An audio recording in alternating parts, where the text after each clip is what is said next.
శ్రీనివాస్ రెడ్డి గారు. సో మొత్తాన్ని రెహనా మనశంకర వరప్రసాద్ సినిమాకి అయితే హైక్స్ ఉన్నాయి, ప్రీమియర్ కూడా ఉండబోతుంది. 8వ తేదీన వచ్చినా సరే జీవో, దీనికి సంబంధించి ఉత్తర్వులు వచ్చినా సరే దాన్ని దాచిపెట్టారు ఇప్పటి వరకు. ఎందుకంటే ఇవాళ నుంచి హైకోర్టు హాలిడేస్.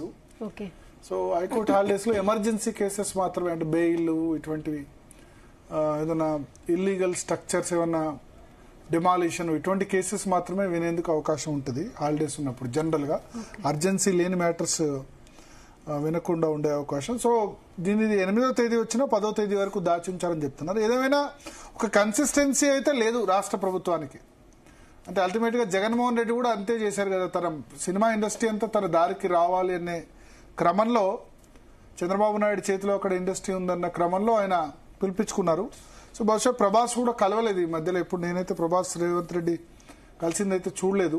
సో అందువల్ల రాజాసాబ్ విషయంలో ఒక విధంగా, ఈ విషయంలో ఇంకో విధంగా వివరించి ఉంటారు. ఏదైనా దీనిలో ట్రాన్స్పరెన్సీ ఉంటే బాగుంటుంది.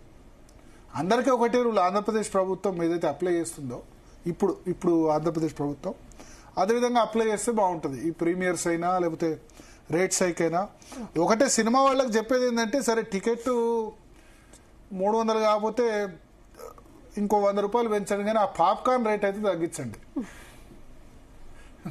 బయట 10 రూపాయలకు దొరికే పాప్కార్న్ 400 రూపాయలకు అమ్మితే మాత్రం సినిమాలు అయితే చూసుడు బంద్ చేశారు చాలా మంది. ఎందుకంటే చిన్నపిల్లలు పోగానే పాప్కార్న్ అంటారు. సో అందుకని ఏంటంటే ఈ పైరసీ అంటారు, లేకపోతే ఇంకోటి అంటారు. ఐబొమ్మ రవి, ఎందుకు అంత ఐబొమ్మ రవికి అంత క్రేజ్ ఎందుకు వచ్చింది మీరు ఆలోచించండి. సరే, మీరు సినిమా రేట్లు ఓకే, నేను అంగీకరిస్తా. సినిమా అన్నది ఇండివిజువల్ చాయిస్. అది 150 ఎంటర్టైన్మెంట్, ఇట్స్ ఎంటర్టైన్మెంట్. 300 450 ఎంత పెడతారో పెట్టండి. ఢిల్లీలో అయితే 1500 2000 రూపాయల ఛార్జ్ చేసే కూడా ఉన్నాయి. అది థియేటర్ ఇష్టం, రాష్ట్రాల బట్టి లేదు. మీరు టికెట్ రేట్లు పెంచుకోండి, ప్రీమియర్స్ కూడా పెంచుకోండి, కానీ ఆ పాప్కార్న్ రేటు తగ్గించండి. ఎందుకంటే బయట ఎంఆర్పి, ఒక వస్తువుకు ఎంఆర్పి అన్నది ఉంటుంది. 10 రూపాయలకు అమ్మే పాప్కార్న్ 350 రూపాయలు 400 రూపాయలకు అమ్మితే థియేటర్లకు ఎవరు రావట్లేదు. మీరు అది గుర్తుంచుకోండి. ఓటీటీలో సినిమాలు ఎందుకు చూస్తున్నారు? 2025 మొత్తంలో ఒక 2-3 సినిమాలు మాత్రమే హిట్. మిగతా సినిమాలు సంక్రాంతికి వస్తున్న ఒకటి, ఇంకా 2 సినిమాలు తప్ప అన్ని పెద్ద సినిమాలు కూడా పోయినాయి. సో కష్టం. ఇట్లా అయితే థియేటర్లకు జనాలు రావడం కూడా కష్టం. ఏదో తెలంగాణ అయితే అట్లా ఉంది. ఆంధ్రాలో సంక్రాంతి సమయంలో సినిమాలు చూస్తారు, కానీ హైదరాబాద్లో మల్టీప్లెక్స్లకు రావాలంటే కానీ చాలా కష్టమవుతుంది. ముఖ్యంగా హైదరాబాద్ వాళ్ళకైతే నాట్ ఓన్లీ పాప్కార్న్, ఏది కొనాలన్నా సరే దానికి బయట 10 రూపాయలకు అమ్మే పాప్కార్న్ 400, ఐస్ క్రీమ్ 50 రూపాయలు ఉంటే 500, 10 times 40 times అమ్ముతున్నారు. పీవీఆర్ కానీ లేకపోతే ఐనాక్స్ కానీ ఏషియన్ కానీ. ఈ దోపిడీ ఆపకపోతే గనక ఎవరు సినిమాలకి ఇంకా రారు. ఆ ఫ్యాన్సే చూసుకోవాలి. మళ్ళీ మిగతా వాళ్ళంతా ఓటీటీలో చూస్తారు. లేదంటే ఐబొమ్మ లాగా ఇంకా పైరసీ తయారైతే దానిలో కూడా చూస్తారు. అట్లా అని చెప్పి పైరసీని ఎంకరేజ్ చేయొద్దు దయచేసి. ఎందుకంటే కష్టం. సినిమా పరిశ్రమ మీద చాలా మంది ఆధారపడి ఉన్నారు. సరే, 25 to 50% హీరోలే పారితోషికాలు తీసుకుంటారు.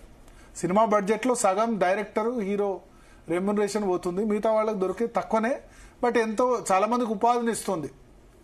ఫైటర్స్ అయినా, డాన్సర్స్ అయినా, జూనియర్ ఆర్టిస్ట్ అయినా చాలా మందికి ఉపాధిని ఇస్తుంది. కాబట్టి మన ఇండస్ట్రీ బాగుండాలని కోరుకోవాలి. మీరు కనీసం ఎట్లాగో మీ పారితోషికాలు తగ్గించోరు, టికెట్ రేట్లు తగ్గించుకోరు, కనీసం ఆ పాప్కార్న్ రేట్ అయినా ఆ మాట్లాడి పీవీఆర్ వాళ్ళతో, ఐనాక్స్ వాళ్ళతో, లేకపోతే ఏషియన్ సినిమాస్తో ఉన్న వాళ్ళతో మాట్లాడి కనీసం ఆ 10 రూపాయల పాప్కార్న్ కనీసం 50 రూపాయల కన్నా అమ్మండిరా అని చెప్పండి. టికెట్ రేట్ కంటే పాప్కార్న్ రేట్ ఎక్కువైపోతుంది, అది చూసుకోండి.